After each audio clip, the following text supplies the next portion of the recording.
Hey everyone, and welcome to another Marks & Crafts figurine review. Today I'm going to be reviewing the Going Merry Bandai model kit. Now this is a very old model kit according to the box. It came out in 2012, so this model is 12 years old, and I'm pretty sure that I got one of the original releases or a pretty old release, because they have reprinted this mold multiple times, because the plastic on it felt incredibly old as well as the water slides and stickers, but I'll be going over that later in aesthetics. Anyway, this is an old kit based on the Going Merry from One Piece, which is the main ship that the Straw Hat crew sails on. And as you may or may not know already, this year I have, well, not this year, but this year I started challenging myself to get into One Piece by reading one chapter a day until I catch up, and I estimated that will take me roughly about 3 years. And I'm almost 200 chapters in, so I've almost been doing this for 200 days straight. And you don't read something for almost 200 days and not get into it.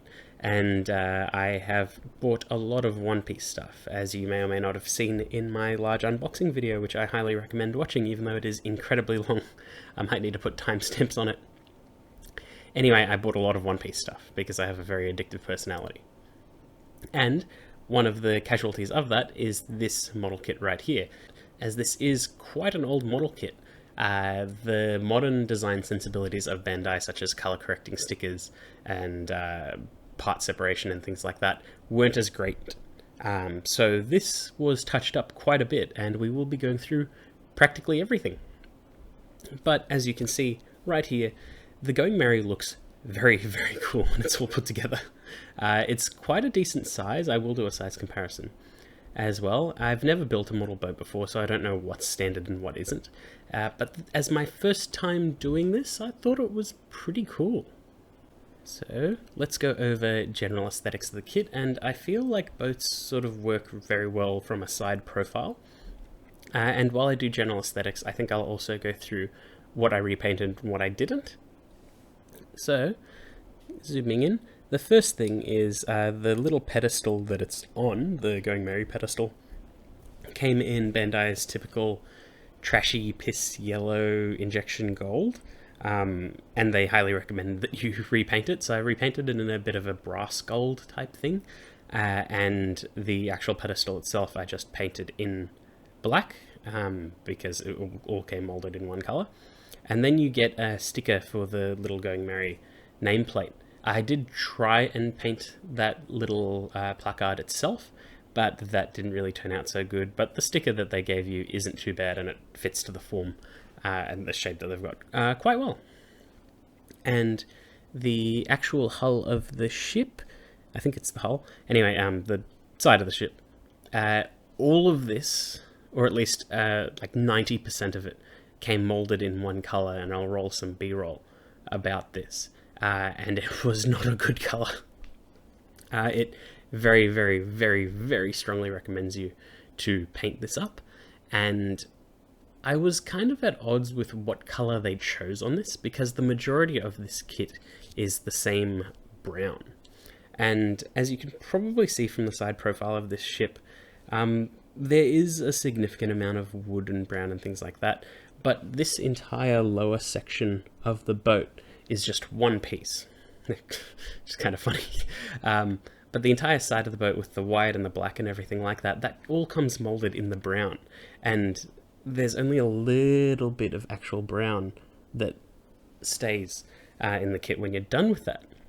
And I thought that was a bit of a wasted opportunity. If they put it in white and then you paint in the black and the brown, that would have probably been easier, because it's much easier to paint on white than it is brown. But in any case, I masked off the majority of the side of the ship, and then repainted all of the white in E7 Primer White, and repainted the black in initially a Tamiya enamel gunmetal, but it didn't look so good, so then I went to a Tamiya acrylic black, and that looks so much better. But for the brown itself, because as you can probably tell in the B-roll, the brown doesn't look so good, and there's a lot of detail that you'd miss on the boat otherwise. So if I zoom in further, you can probably make out there's like a lot of grain detail and things in the wood planks that are used, and it really gives it a lot of depth. So for that I used Mr. Weathering wash to really bring out the detail and to sort of dirty it up a bit, which is like the best way to bring out detail in things like this. It also had the adverse side effect, which may have actually worked in my favour, of sort of weathering the rest of the kit. So some of the white became a bit more washed out and things like that, so it looked like it had a lot of wear and tear. Unfortunately, that doesn't really match well with the injection white that is used in some parts of the kit, but from far away it doesn't really cause any issues. All of the ropes and things like that, they are a very flexible plastic. I didn't repaint them at all, I just attached them as is. So you can see the flags up the top are black with the Jolly Roger logo put on it. These come molded in a weird creamy brown type thing as well, and it gives you color correcting stickers to change that to black and to put the Jolly Roger straw hat logo on. Yeah, screw that. So I repainted the flag, and thankfully this kit gives you the choice between regular sticker style decals and water slides. And obviously I went for water slides because they look and hold much better, and a lot of the surfaces that require stickers are curved. And curved surfaces and stickers don't really go too well together unless it's a water slide. So on the mast, all of the sort of black rings, that's repainted as well. This was all molded in one color as well and required a weathering wash. I weathered practically the entire kit just because it looked way too plasticky and I wanted it to look a little more real. So the tangerine plants, they all come molded in one color. There are little bumps and things like that on it, and I think that was meant to be so you can just color them in. Yes, you can remove the seam line. They come in 3 parts. I couldn't really be bothered. I was really focused on other things. The main sort of cabin here, I repainted the windows and obviously weathered the whole thing again. This main flag here, let me zoom out a bit. That all comes in the sort of creamy yellow that you're seeing, and that's an okay color, and it gives you stickers to replace the red, but I just masked it off and then painted it red with an airbrush, and that turned out perfect, so that was great. And again, Mast in the back is also weathered. If we turn our attention to the deck, you can see I did the weathering wash on there as well, and it really brings out some amazing detail on there. There's also... it's very hard to get in here with the camera. You can see the painted up the door and the windows there as well. This plastic is quite brittle, so I did break it a couple times as I was painting, and then had to reattach it, but that's pretty easy to do with some glue. There's another door there, there's another one on the side of the stairs.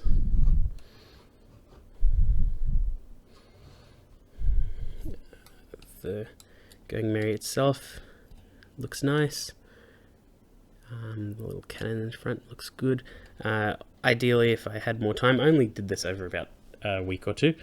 If I had more time, I would have probably glued the front pieces together and eliminated the seam line, but as it is, it doesn't really bother me too much.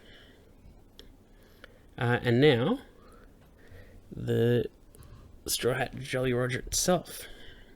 Now, you may notice it is a bit wrinkled and torn. That pretty much comes down to this being an incredibly old kit, and the water slide is not only huge, which I've never dealt with a huge water slide before, but also very, very brittle. It took maybe 10 to 15, maybe even 20 minutes before it started to soften up off the sheet. And thankfully it is multiple pieces. There's the front piece and the separate bones, separate pieces, but it's still gigantic. And it was incredibly hard to move around and get layered up and things like that. There were breaks in it, which I did thankfully line up again, but there are little bits that I think I'll go over with like a panel liner or something and repaint it, because it is a fairly easy fix thanks to it being solid primary colors and solid shapes. The other thing, so the Jolly Roger on the flag up top looks fine. That worked perfectly. The Jolly Roger on the back not so much. That's another case of this was just far too old. And yeah, it just tore apart, so I'm never going to view the ship from this angle. And similar thing on the other side. Where am I? There I am. And that one turned out fine, and on the other side turned out fine as well.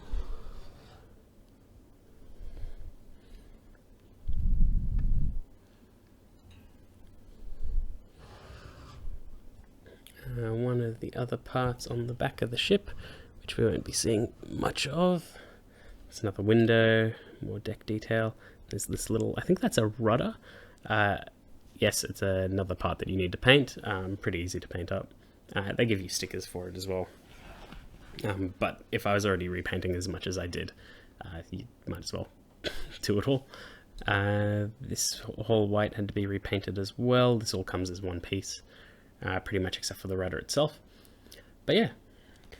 Now this isn't everything that comes with the kit, but it is the essential parts of the kit. There are like random barrels and boxes and things like that to place anywhere on the ship, and you can fix up the anchor, which is this little bit here, so it's not as long.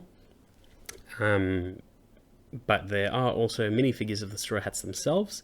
I didn't have time to repaint them fully. They all come molded in one piece. Well, one piece or a couple pieces, but they all come molded in the same color. And yeah, you can just place them anywhere on the ship. I think that they have like recommended areas. But yeah, I think it's really cool that you can do that. But I haven't done it right now. I might do it by the time I sort of build and paint up my 1000 Sunny model kit, which I won't be doing right now. I need to give myself some breathing room from boats for a bit. But I hope to do that one in a much higher quality than this one, and I'm pretty happy with how this turned out with pretty minimal effort, all things considered. Like, it was just a little bit of spray paint and a little bit of actual paint. The weathering process is actually incredibly easy just because you're doing one entire surface. You're not really ignoring any areas or masking off any areas. But yeah, it was moderately easy to do. I just wish that it was easier to find these kits. Really enjoyed it. If I do really get into One Piece, I might have to build a lot more boats later. But for now, I think it's a really cool centerpiece, and I think it really matches the rest of my collection, and I think it'll be really cool once I've unboxed everything fully and set everything up. And you'll see that that is going to be a very long and involved process, thanks to that video that I mentioned earlier. But yeah, I'm quite happy with how it turned out. May have started yet another hobby. But yeah, I hope you enjoyed that video, and I'll see you all next time.